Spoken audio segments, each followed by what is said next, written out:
ছাত্র সমাজ যে কথাটা বলছে যে আমি অধিকার চাইলাম আমাকে রাজাকার বলে গালি, এই কথা নিয়ে এখন ধরাধরি টানাটানি থেকে বোঝা যায় যে সরকার কত খড়কুটো আঁকড়ে ধরছে। রাজাকার তুমি কে আমি কে, রাজাকার প্রধানমন্ত্রী তাদের রাজাকার বলছেন।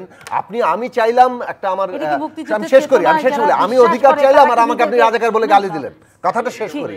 জি জি জি এই কথাটা বলেন নাই, যেটা এই ছাত্র সমাজ যে কথাটা বলছে যে আমি অধিকার চাইলাম আমাকে রাজাকার বলে গালি দিচ্ছেন।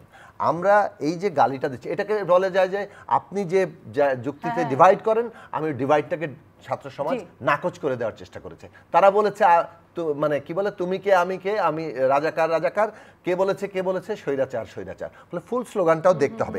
আমরা যে কথাটা আসতে চাই, আপনি এই কথা নিয়ে এখন ধরাধরি টানাটানি থেকে বোঝা যায় যে সরকার কত খড়কুটো আঁকড়ে ধরছে। আচ্ছা খড়কুটো, আচ্ছা আমি শেষ করি এখানে আমি একটা লাইন বলে শেষ করে দিই। সেটা হচ্ছে যে পুরো আন্দোলনটাকে একটা শান্তিপূর্ণ আন্দোলনকে বক্তব্য দিয়ে উস্কে দিয়ে এবং সমস্ত ছাত্র সমাজের প্রতি একটা ভীষণ রকম অপমানজনক অবস্থান গ্রহণ করে সরকার যে কাজ গতকাল করেছে সেইটা এবং তার ফলাফল হিসেবে পরিষ্কার সাইন যে তারা একটা আবার হামলা ক্র্যাকডাউনের প্রস্তুতি নিচ্ছে। আমরা আজকের মধ্যে দেখে গেলাম ঢাকার বাইরে বিভিন্ন শিক্ষা প্রতিষ্ঠানের ছাত্রদের উপর হামলা হয়েছে এবং শেষ পর্যন্ত ঢাকা বিশ্ববিদ্যালয়ে হামলা হয়েছে।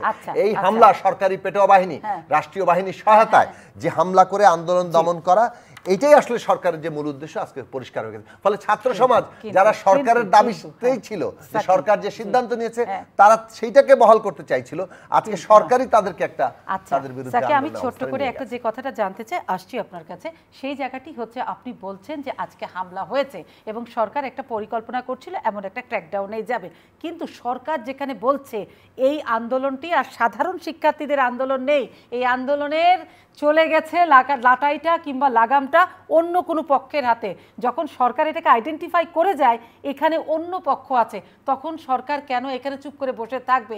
এই আন্দোলন তো আন্দোলন, কারণ আন্দোলন এই জিনিসটা সুরাহা করবে হাইকোর্ট, সেই হাইকোর্টের কথা মানা হচ্ছে না। আমি বলছি গতকালকে পদযাত্রা করলো শিক্ষার্থীরা, 24 ঘন্টার আলটিমেটাম দিল, একটা কোনো কিছু আন্দোলনের দাবি আদায় করার জন্য তো সময়টা অপেক্ষা করতে হবে, সেই সময়ের অপেক্ষা না করে আবার পাল্টা মধ্যরাজ্যের ক্যাম্পাসে আপনার উত্তর।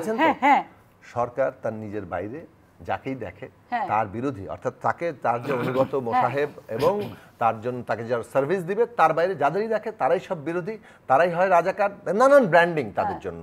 তারপর বাংলাদেশের বেশিরভাগ ছাত্র সমাজ যদি অন্য পক্ষ হয়ে যায়, বাংলাদেশের কোটি কোটি শিক্ষার্থীরা স্রেফ গুন্ডা বাহিনী লেঠেল বাহিনী বাদ দিলে, তো এটা আপনি যদি একটা জিনিসের দাবির সাথে একাত্ম হয়ে পড়ে, যাদের মধ্যে কোনো সংগঠন নাই, যারা আজকে স্কুলের ছাত্ররা বেরিয়ে আসছে যাদেরকে সংগঠনের কেউ উস্কানি দিয়ে করছে, আর এটাই যদি আমরা উস্কানি দিয়ে করতে পারেন, বিরোধী দল তো কত আগেই সরকারকে মানে টেনে নামিয়ে দিতে পারতাম।